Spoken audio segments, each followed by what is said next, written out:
the dangers of diabetic ketoacidosis? I could happily eat the standard ketogenic diet for the rest of my life and be perfectly healthy and fit with it. But it may not work for everyone always. And although I love keto foods, you can get kind of bored if that's all you eat for the rest of your life. If you have the same thought, then keep watching. Potatoes. The Cyclical Ketogenic diet, or CKD, is basically keto with some carb refeeds. You eat ketogenically for maybe a week or two, and then you have 1 to 2 days of carbohydrate feasting. Now wait a moment, how is this supposed to work? If you have to spend so much time and effort to get into ketosis in the first place, wouldn't all that be in vain? Not entirely. Your body adapts to almost anything and tries to maintain homeostasis, a state of inner equilibrium. Because of that, you won't go through some serious metabolic changes on a daily basis either. Like with eating keto for 1 day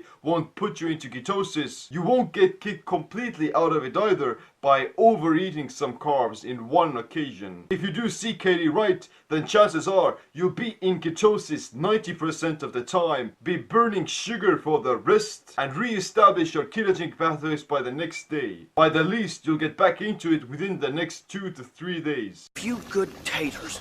But before you try it, you have to remember a few principles. Before trying CKD, you want to follow the standard ketogenic diet for 2 to 3 weeks to ignite your fat burning pathways and shift your metabolic gears. When you're not carb loading, you eat standard keto judiciously. No surprise sugars in your foods, no inflammatory compounds, no blind spots. You have to know the state of your health as well. The cyclical ketogenic diet involves meals that will skyrocket your insulin and blood sugar into the orbit. If you're diabetic or suffer from any other medical condition, then you'd want to consult your physician. I'm not going to take any responsibilities for potential damage to your health. Don't mix high-fat keto foods with sugar. This point cannot be stressed enough. It's the worst combo. A ton of salt, sugar, and fat causes insulin resistance and diabetes. Diabetes. Lastly, you want to ask yourself, do I need carbs? The cyclical ketogenic diet is ideally constructed for low-carb athletes and bodybuilders who have to manipulate ketosis and glycogen depletion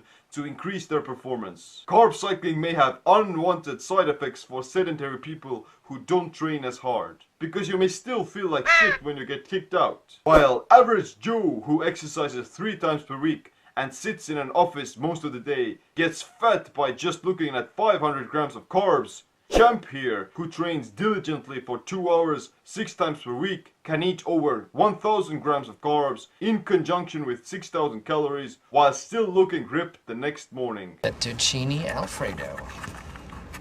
Time to carbo load.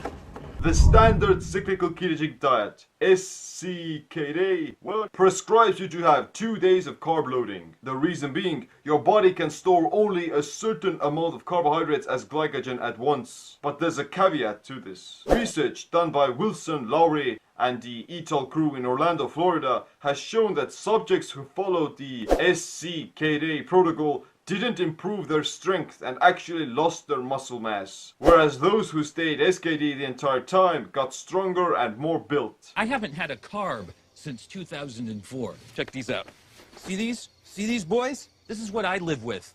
My hypothesis is that 2 days was too long and it kicked them too far out of ketosis. They were also calorically restricted while continuing to train, and because of that, they remained to be in this peripheral state. No energy from keto foods and not enough carbs to preserve muscle.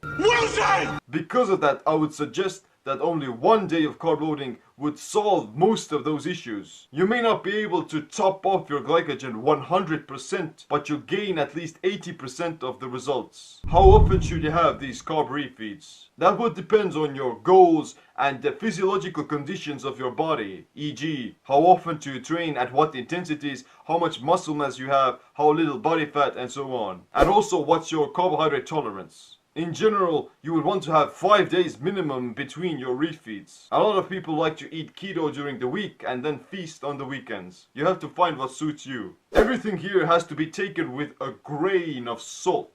The cyclical ketogenic diet involves some serious manipulation of your physiology. If you don't have a clue of what to do, then you can potentially screw up your metabolism. That's why before you try it out, you would have to educate yourself about it or hire a coach. I've written a cyclical ketogenic diet program called Keto Carb Cycle that teaches you everything about this type of carb cycling and ketosis. In the past, I've done CKD for up to 6 to 8 months on a consistent basis, and it works great. Get your steak, get your cake, and eat it too. Keto Carb Cycle includes 50 plus high carb and low carb recipes and has a 30-day meal plan with exact quantities of how many carbs and other macros to eat. So if you're interested, check it out. But in the meantime, click the like, subscribe, notification bell as well. Thanks for watching. My name is Seem. Stay cycling, stay empowered.